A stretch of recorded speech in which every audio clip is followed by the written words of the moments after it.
اعوذ باللہ من الشیطان الرجیم بسم اللہ الرحمن الرحیم رب زدنی علما رب اشرح لی صدری ویسر لی امری واحلل عقدۃ من لسانی یفقہوا قولی رب زدنی علما اللہم انی اسألک علما نافعا ورزقا طیبا وعملا متقبلا اللہم انفعنی بما علمتنی وعلمنی ما ينفعنی وزدنی علما اللہم صل علی محمد وعلی آل محمد اللہم بارک علی محمد وعلی آل محمد۔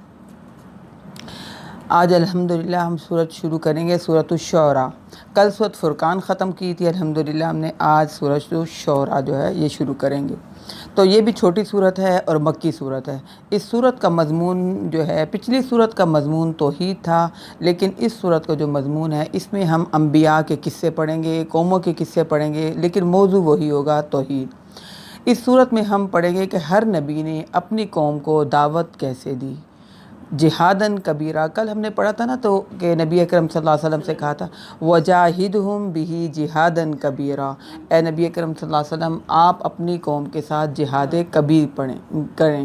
تو اس صورت میں ہم پڑھیں گے کہ ہر نبی نے اپنی قوم کے ساتھ جہاداً کبیرہ کیسے کیا۔ اس صورت کا آغاز حروف مقطعات سے ہو رہا ہے، طاسیم میم، تلک آیات الکتاب المبین، یہ روشن کتاب کی آیات ہیں۔ لعلک باخع نفسک الا یکونوا مؤمنین، اے نبی اکرم صلی اللہ علیہ وسلم شاید آپ اپنے آپ کو ہلاک کر دیں اس صدمے میں کہ یہ لوگ ایمان نہیں لا رہے۔ ایسا موضوع ہم نے اس سے پہلے سورۃ کہف میں بھی پڑھا تھا۔ نبی اکرم صلی اللہ علیہ وسلم سے کہا گیا تھا کہ آپ اپنے آپ کو اتنا پریشان کیوں کرتے ہیں، آپ اپنے آپ کو اتنا غمگین، اتنا ہلکان کیوں کرتے ہیں لوگوں کی ہدایت کے لیے۔ تو یہاں پر بھی وہی موضوع ہے کہ اے نبی اکرم صلی اللہ علیہ وسلم آپ اپنے آپ کو ہلاک کر دیں گے اس صدمے میں کہ یہ لوگ ایمان نہیں لا رہے۔ اس آیت سے ہمیں نبی اکرم صلی اللہ علیہ وسلم کا انسانیت سے پیار، ہمدردی کا پتہ چل رہا ہے کہ آپ کو اپنی ہدایت کے علاوہ دوسروں کی ہدایت کی بھی فکر تھی، تو لہذا ہم نے اپنی ہدایت کے ساتھ دوسروں کی ہدایت کی بھی فکر کرنی ہے۔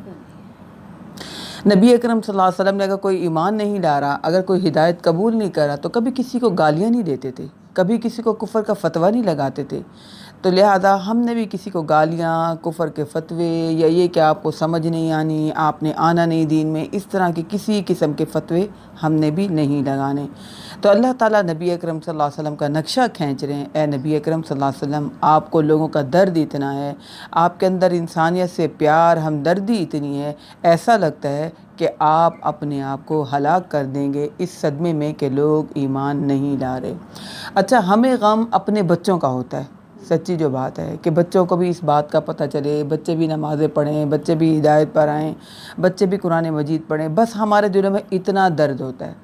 اس سے زیادہ درد نبی اکرم صلی اللہ علیہ وسلم نے ہمیں سکھایا کہ ہمیں انسانیت کا بھی درد ہونا چاہیے، اپنے ارد گرد کے لوگ، اپنے بہن بھائی، تمام مسلمانوں کا ہمارے ذہن میں یہ درد ہونا چاہیے کہ یہ لوگ ایمان لے آئیں۔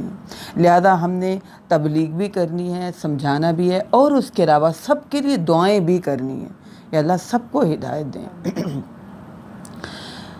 تو دوسروں کی ہدایت کی بھی فکر کرنی ہے، پہلے خود ہدایت لینی ہے، پہلے خود اپنی ہدایت کی فکر کرنی ہے، اس کے بعد اپنے بچوں کی۔ قرآن مجید میں آتا ہے یا ایھا الذین آمنوا قوا انفسکم واہلیکم نارا، اے ایمان والو بچاؤ اپنے آپ کو اور اپنے اہل والوں کو جہنم کی آگ سے۔ اس بات کی ہم نے فکر کرنی ہے کہ سب سے پہلے اپنی فکر کریں۔ اچھا، کہیں معاملہ الٹ ہوتا ہے، کہیں ہم اپنی فکر نہیں کرتے، ہم دوسروں کی زیادہ فکر کر کے کھڑے ہوتے ہیں، دوسروں کو تبلیغ کر رہے ہیں، دوسروں کو دعوت دے رہے ہیں، اور اپنا پتہ ہی نہیں ہوتا۔ خود اپنے لیے جو ہے نا ہم سمجھتے ہیں کہ بس سب ہمارے لیے جائز ہے۔ پہلے اپنے آپ کو جہنم کی آگ سے بچانا ہے، خود ہدایت قبول کرنی ہے اور اس پر پھر عمل کرنا ہے، اور پھر دوسروں کی ہدایت کی فکر کرنی ہے۔